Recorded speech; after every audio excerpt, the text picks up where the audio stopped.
Okay, let's unpack this. We are diving into a topic that affects millions of lives globally, a disease that has historically frustrated researchers and just defied treatment for decades. Alzheimer's disease. Indeed. And when we talk about AD, we're really talking about this progressive deterioration of memory, thinking, language learning.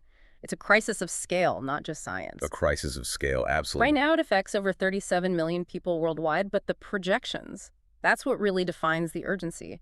Our sources suggest that because life expectancy is going up globally, roughly 1 in 85 people could have AD by 2050. That structural reality is, Yeah. it's just staggering. For the longest time, the research world has been dominated by a singular focus. Two specific structural proteins going rogue. Yeah. We're talking about the famous or maybe infamous extracellular amyloid plaques and then the intracellular neurofibrillary tangles, which are made of hyperphosphorylated tau. Precisely. And these structural proteins, A beta and tau, have been so central to our traditional understanding. But the relentless multi-decade pursuit of treatments based solely on these proteins, well, it's led to monumental clinical failures. Right. What we're looking at now is not just a scientific setback, but an unprecedented crisis of confidence in the entire neurodegenerative research field. And that's our mission today. To give you a shortcut to understanding this volatile new research landscape, we are moving beyond the, frankly, increasingly discredited view of AD as a simple single-cause proteinopathy. We have to. We need to confront the alleged failures of the past, and that includes outright scientific fraud, and explore the powerful, multifaceted alternative hypotheses that are now guiding future treatment and funding. It's a whole new world. Get ready for a complete rewrite of what you thought you knew about Alzheimer's. For over 3 decades, the amyloid hypothesis was the guiding star. I mean, it was the undisputed foundation of AD research, dating all the way back to the early 1990s. It was dogma. It was.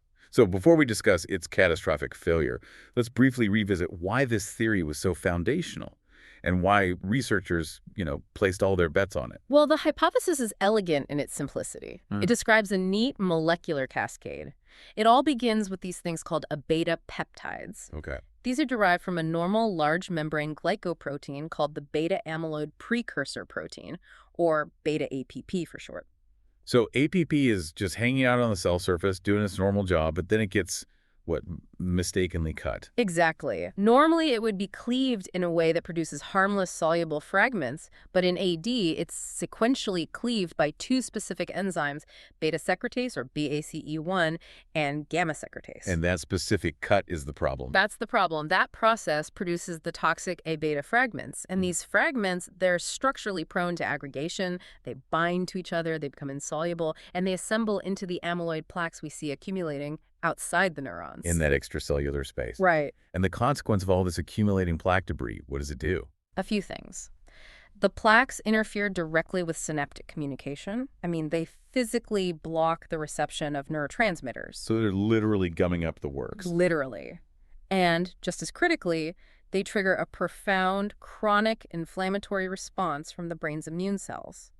This inflammation is what really drives the neurotoxicity. Okay, so that's the first half. And the second pillar of the theory posits that this A-beta accumulation acts as the initial central trigger, leading sequentially to the second pathology, tau. Tau, the internal problem. Yes. Tau protein's primary job is stabilization. It's like the internal scaffolding, supporting the microtubules that act as the cell's transport highways. Got it. When the A-beta pathway is triggered, a tau becomes hyperphosphorylated and cleaved. It loses its affinity for the microtubules, detaches, and starts clumping together internally, forming those toxic neurofibrillary tangles. And the cell's highways just collapse. They collapse, transport shuts down, and widespread neuronal damage and cognitive loss follow. But the key takeaway here is the sequence. Amyloid first, then tau. That sequential logic made the amyloid hypothesis the dominant dogma for so long. If a beta was the first domino, then clearing it or, preventing its formation should be the cure. It made perfect sense. But researchers needed to know which form of a beta was the actual toxic agent. Was it the giant inert plaque or something smaller and more dynamic? And this is where we hit the most devastating blow to the field's integrity, the A-beta star 56 expose. The entire neurodegenerative research domain faced this major public crisis following allegations of widespread data manipulation. And it was described by some critics as potentially the biggest medical fraud of our time. That is not an exaggeration. That is a staggering claim, especially when we talk about a disease that impacts millions. Let's slow down and dissect this. The controversy focused on a 2006 paper published in the prestigious journal Nature, led by Sylvain Lesné and Karen Ash. Why was this one paper the lightning rod for global fraud allegations? Because it was strategically critical, previous research saw amyloid plaques as these static martyrs, maybe the grave sites of dead neurons. But this 2006 paper focused on a specific soluble oligomeric form of a beta known as a beta star 56. An oligomer, so a smaller free-floating version. A small soluble version. And the researchers claimed this was the true toxic bullet. So it wasn't the slow, gradual buildup of plaque debris causing problems years down the line, but this specific soluble molecule acting as a fast-acting poison. Exactly. And the finding was disproportionately significant because it provided direct evidence that injecting a beta star 56 into healthy rats induced immediate memory and cognitive impairment. Immediate. It was a clear, direct causal link. And this immediately shifted multi-billion-dollar research efforts away from just clearing static plaques toward targeting these specific soluble oligomers. It was the moment the oligomer theory became scientific gospel. And the fraud was centered on the visual evidence supporting this central claim. Yes. The allegations involved manipulated image-based evidence, specifically these highly influential images known as Western blots. Western blots are how scientists quantify protein levels, right? They are. And critics allege that the images supporting the very existence and concentration of this A-beta star 56 oligomer were doctored. This included duplication, splicing, manipulation of background data. It sounds like digital artifacts, subtle maybe, but definitive evidence of tampering. That's what the investigative reports later summarized. The evidence, which was documented extensively by researchers like Matthew Schrag, revealed a shocking number of manipulated images involving dozens of high-profile papers. So it wasn't just one paper. The problem wasn't just a single paper. It highlighted a systemic failure of peer review and institutional oversight. The Nature paper was eventually retracted, but only years later after the findings had already dictated the research direction of the entire planet. The damage was done financially and ethically. The sources tally a horrific statistic. Over $42 billion was spent on more than 1,000 AD clinical trials between 1995 and 2021. And the overwhelming majority of that followed the amyloid path. Yeah. The clinical failure rate, it just speaks for itself. The success rates were abysmal, resulting in only marginal benefits for the few licensed drugs, which often came with significant side effects. The cost of adhering to this dogma, especially one tainted by scientific misconduct, was astronomical. It was. By 2018, you had major pharmaceutical companies, including Pfizer, simply abandoning AD research altogether. They deemed the amyloid hypothesis a financial black hole. That corporate flight is a pretty clear signal. But the institutional policy is finally catching up. Where do we see the tangible strategic shift in funding? We see it clearly in the NIH funding data.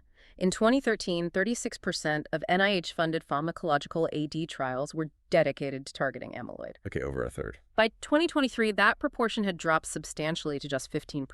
And this reduction is a direct consequence of the consistent clinical failures and, of course, the increasing evidence supporting alternative theories. That reduction signals a critical pivot point in the institutional approach. If nearly two-thirds of the previous amyloid funding is now redirected, where are the resources flowing?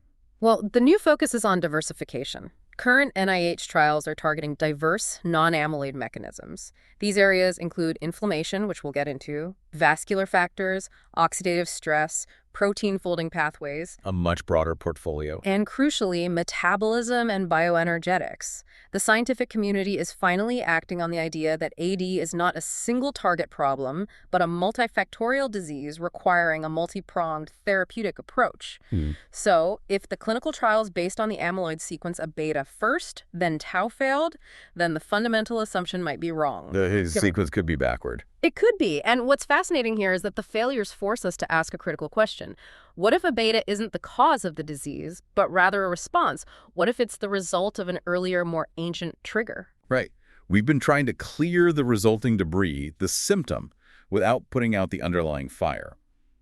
And that brings us to the microbial AD, or MAD, hypothesis. This is one of the most compelling alternative explanations to emerge. The MAD theory posits that AD is fundamentally caused by long-term microbial exposure or persistent neuronal infection. Under this framework, the pathological hallmarks of AD, the A-beta plaques and the tau tangles, they're not primary disease drivers. What are they then? Instead, they are manifestations of a costly, prolonged antimicrobial response. It's initiated by the brain's innate immune system to neutralize invading pathogens. Let's start with a really surprising source for some of these invaders, the mouth. Case 2A focuses on Porphyromonas gingivalis. T. gingivalis, yeah. It's the keystone pathogen behind chronic periodontitis or severe gum disease. And there's a real link here. This connection is based on extremely compelling epidemiological data. Chronic periodontitis is significantly more prevalent in patients with dementia. The proposed link is simple. These gram-negative oral microorganisms, they infiltrate the bloodstream. Maybe through bleeding gums. Exactly. Then they bypass a compromised blood-brain barrier and establish a persistent low-grade infection in the central nervous system. And the brain reacts to this invasion. Yeah. But we need specific evidence that these bacteria actually reach the CNS and do damage, not just that gum disease and AD happen to correlate. And the evidence is robust. It's specific to the tools this bacteria uses. P. gingivalis produces these toxic proteases called gingipanes. Gingipanes. These are potent virulence factors that facilitate bacterial survival and tissue invasion. They are capable of crossing the blood-brain barrier, and they're powerful enough to degrade tau protein directly, which contributes to tangle formation. Wait, so the bacteria not only trigger the immune response, which produces A-beta, but their own toxins actively accelerate the tau pathology? Exactly. And here is the smoking gun. Gingipanes were detected in over 90% of the postmortem AD brains that were studied. Wow. Furthermore, the bacteria themselves, P. gingivalis DNA and antigens, were identified inside the brain tissue of AD patients, often alongside or even within amyloid plaques. What does the data say about the quantitative risk? I mean, how much does this infection increase your odds? The association is not trivial. Systematic reviews consistently confirm a strong association. One meta-analysis, which consolidated data from 16 different studies, showed that the presence of oral bacteria, especially P. gingivalis, in the brain increased the risk of developing AD by over sixfold. An odds ratio of 6.84. This is a substantial risk factor, comparable to some of the big genetic markers. That takes us beyond correlation and into causation territory, especially when you look at the animal models. The animal studies are key because they provide that causal mechanism. When wild-type mice were given a chronic oral infection with P. gingivalis, it led directly to brain inflammation, neurodegeneration, and critically increased amyloid-beta production. It's the whole AD package. It mirrors the full pathological trajectory of AD. Furthermore, in vitro studies showed these bacteria can persist inside neurons for at least 72 hours, directly impacting the tau protein by causing strong degradation and hyperphosphorylation. The evidence suggests P. gingivalis is a true keystone pathogen in many AD cases. So if the initial trigger is infection, how does the brain fight back?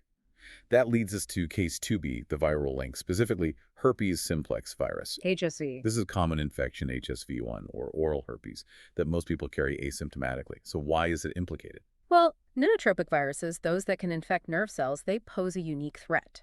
HSV1 and HSV2, general herpes, have been identified as major risk factors for AD onset and progression. And the epidemiology backs this up. It does. A large-scale nationwide cohort analysis found that individuals with HSV infections had up to 2.44 times higher odds of developing dementia compared to those without an HSV diagnosis. If so many people have HSV1, but relatively few develop AD, the virus must be interacting with some specific mechanism or cofactor to become a driver. That's the critical question. And the mechanism points squarely at the brain's immune response. We find HSV1 DNA and proteins directly within AD amyloid plaques.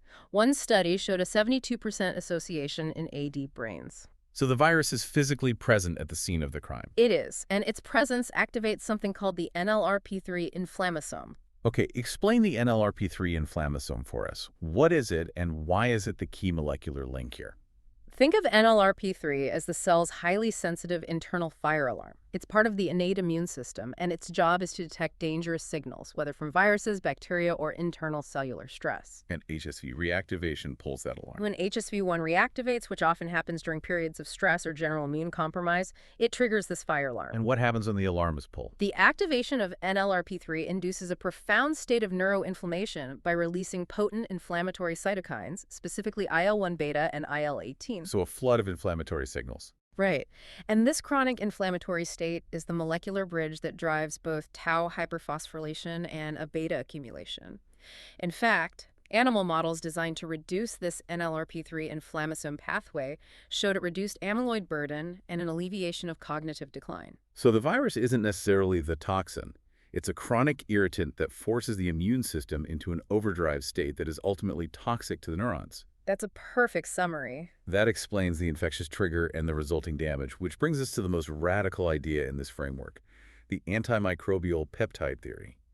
This requires us to accept the paradox that the very thing we thought was toxic A-beta is actually the brain's primary weapon. It sounds contradictory, but the evidence is strong.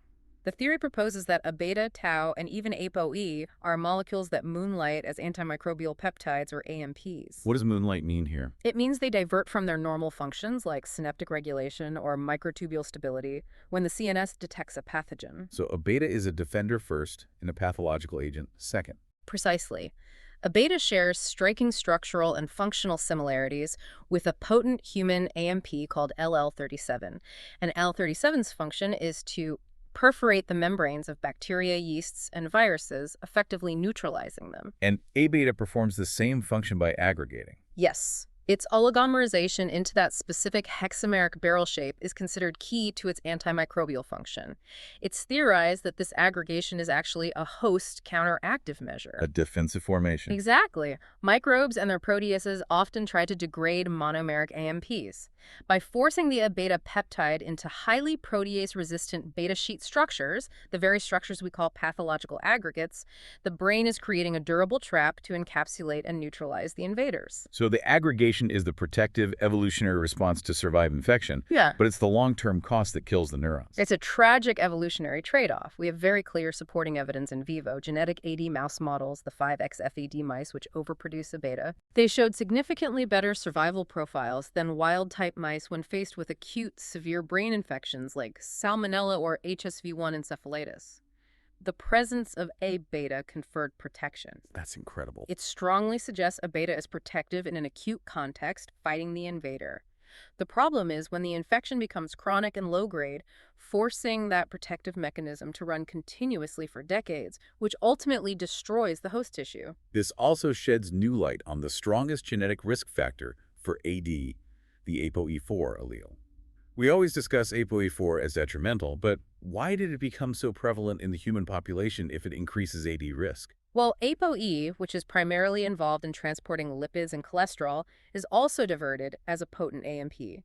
And the ApoE4 allele is considered the ancestral phenotype. The original version. Researchers theorize that its prevalence conferred a major evolutionary advantage in early human history, especially in areas with high pathogen exposure because of its robust antimicrobial properties. It helped people survive infectious diseases long enough to reproduce. So it helped our ancestors fight off ancient pandemics, but now, combined with our modern long lifespans, that ancestral benefit becomes a catastrophic liability. Exactly. Its antimicrobial strength may correlate with its detrimental cognitive effect later in life. It also tends to be stickier than other ApoE variants, which helps it bind to and neutralize pathogens, But at a cost? but simultaneously makes it less effective at its primary job, promoting healthy neuronal cholesterol metabolism and supporting memory processes. The protective function actively sabotages its homeostatic role. The MAD theory, therefore, suggests a tiered defense system in the CNS. Yes. Another protein, lactoferrin, or LTF, is also involved.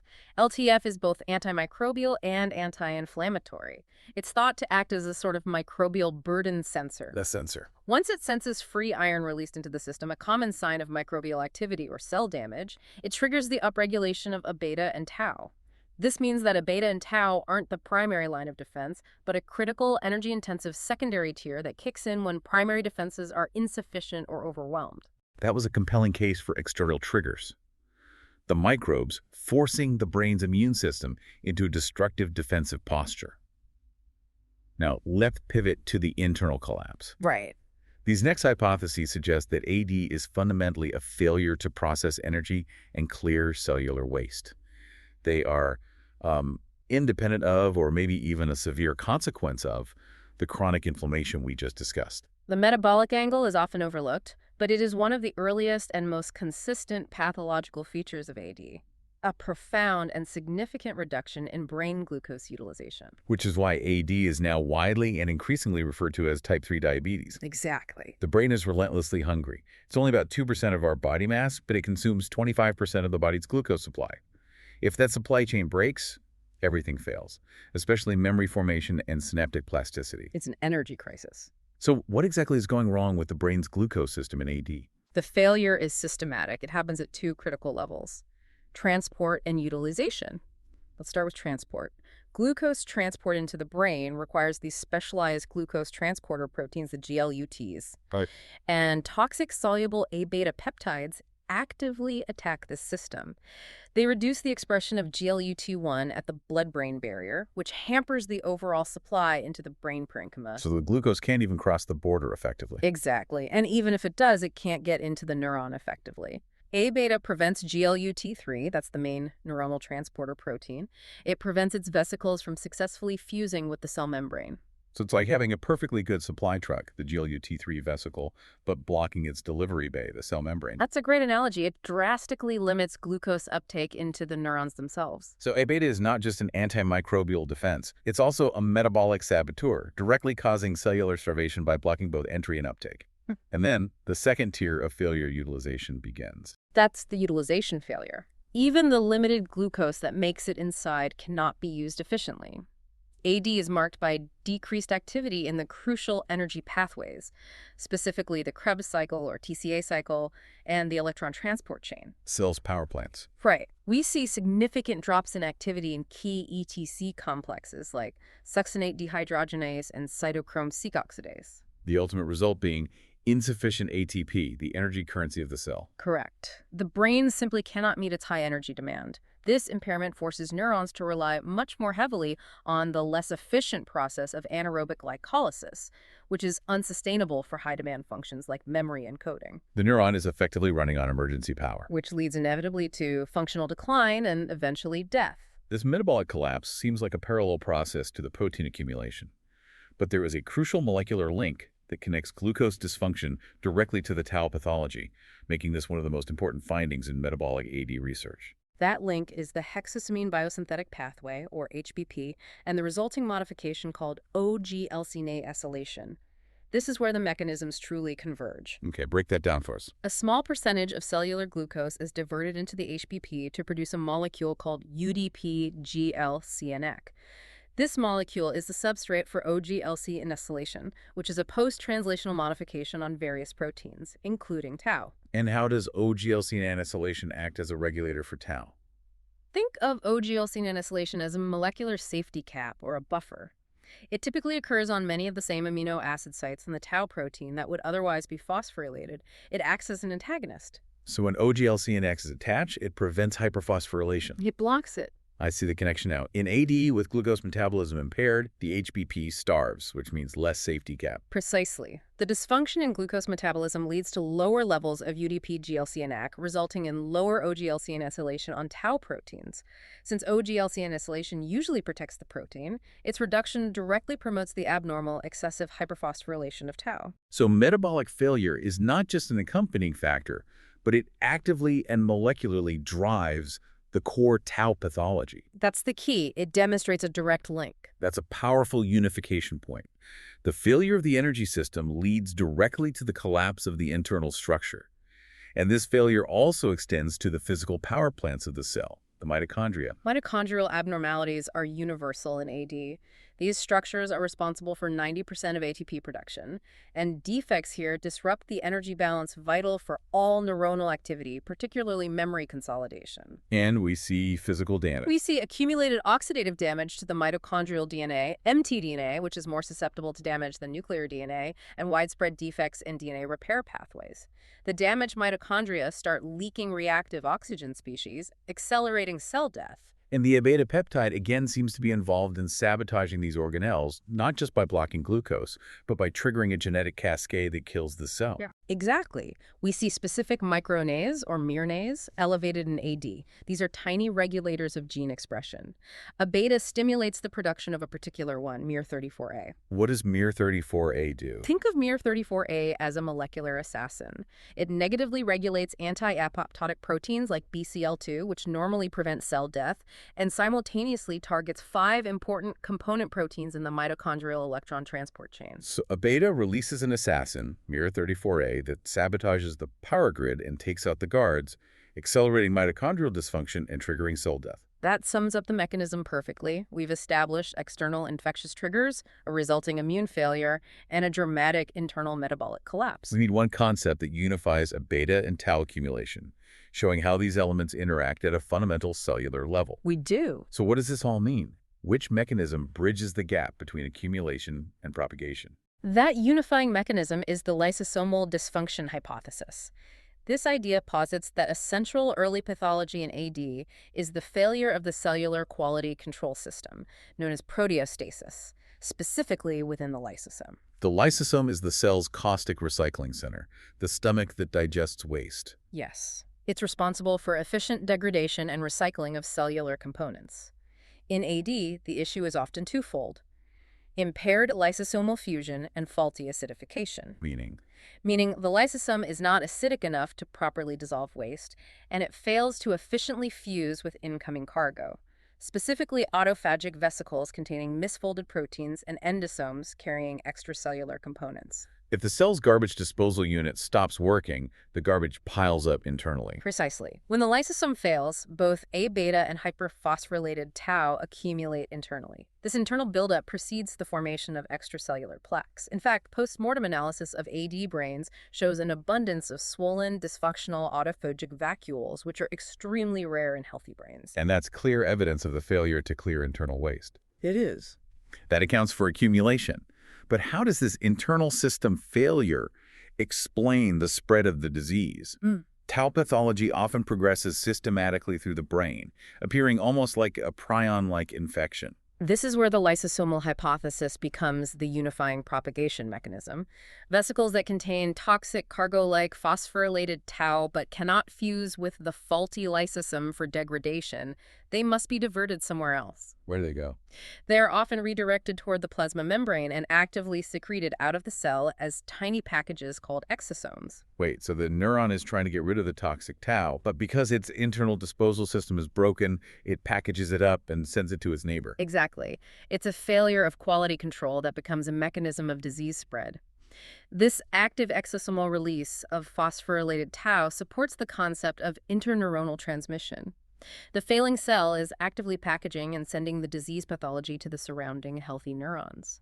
The inability to properly digest internal waste is what drives the disease's insidious propagation across the brain. The scientific shift away from amyloid is clearly happening in the research lab, driven by the strong evidence we've just unpacked. But in the clinic and the marketplace, amyloid remains a hugely contentious force, especially concerning the new generation of monoclonal antibody therapies. The controversy surrounding anti-amyloid MBAs is profound because they represent a significant financial and regulatory commitment to the older hypothesis. These drugs target different forms of A-beta, and the clinical benefit appears to hinge on achieving practical and sustained removal of amyloid beyond a critical threshold. But the question is whether patients feel that difference. That is the multi-billion-dollar question. The poster child for this entire debate is aducanumab, marketed as Aduhelm. This drug's approval by the FDA was met with, well, an explosion of controversy. It was. Aducanumab was controversially approved by the FDA in 2021 via the accelerated approval pathway. This pathway allows drugs for serious conditions to be approved based on a surrogate endpoint, a biomarker, that is likely to predict clinical benefit. And in this case, the approval was based almost entirely on the reduction of that surrogate biomarker, plaque clearance. That was it. But the clinical data, whether patients actually experienced better memory or function, was conflicting and inconclusive at best. That's the core of the ethical dilemma. 2 phase 3 trials delivered conflicting results, failing to prove clear cognitive efficacy, yet the FDA proceeded based on the biomarker clearance alone. And the price was staggering. The drug's manufacturer initially set an astronomical annual list price of $56,000, which they later reduced to $28,200. Even at the reduced price, independent cost-effectiveness analyses suggested the drug needed to be priced below $6,000 to be remotely justified for its marginal clinical benefit. This high price, combined with unclear efficacy and significant risk, created a financial and medical firestorm. And the risk profile is critical. The most prominent and debilitating adverse effect is amyloid-related imaging abnormalities, or ARIA. Which is what exactly? It includes brain swelling and microhemorrhages. And these were seen in a staggering 30% of participants in the trials, especially those carrying the ApoE epsilon 4 allele. So this requires constant monitoring. It requires expensive periodic MRI monitoring every few months to ensure the patient isn't developing severe internal bleeding or swelling. So we have a drug with marginal or questionable benefit, a $28,000 plus price tag, and the requirement for constant, expensive, potentially risky monitoring to ensure the side effects don't kill the patient. That summary highlights the dilemma perfectly, and the financial fallout impacted the entire U.S. healthcare system. The initial high projected cost of aducanumab, it was so immense that it directly contributed to the dramatic increase in the 2022 Medicare Part B premium rate. A systemic financial shock driven by the approval of a single, highly questionable drug. Yes. That shows the financial weight these regulatory decisions carry. Did Medicare eventually respond to this crisis? They did. The Centers for Medicare and Medicaid Services, CMS, took the extraordinary step of restricting coverage for aducanumab and subsequent similar anti-amyloid antibodies only to patients enrolled in approved clinical trials. Which effectively blocked widespread non-trial usage. It did. And the lower-than-projected spending in 2022 subsequently contributed to a significant reduction in the Medicare Part B premiums for 2023, demonstrating that huge financial ripple effect. Let's talk about the newer agents. Lecanemab, for instance. Is it following the same controversial path, or does it offer a genuine step forward? Lecanemab offers a clearer, though still modest, improvement. Crucially, it targets the toxic protofibrils and oligomers, which aligns better with the A-beta star 56 theory that the soluble forms are the true culprits rather than the static plaques. This is a more targeted approach. It is, and it successfully demonstrated a modest but significant slowing of cognitive decline, around 25 to 30% in patients with early AD. A 25 to 30% slowing in early AD is a rare clinical benefit, which is an improvement over the conflicting data for aducanumab. Absolutely. It represents a real, measurable effect, which is why it has received broader support.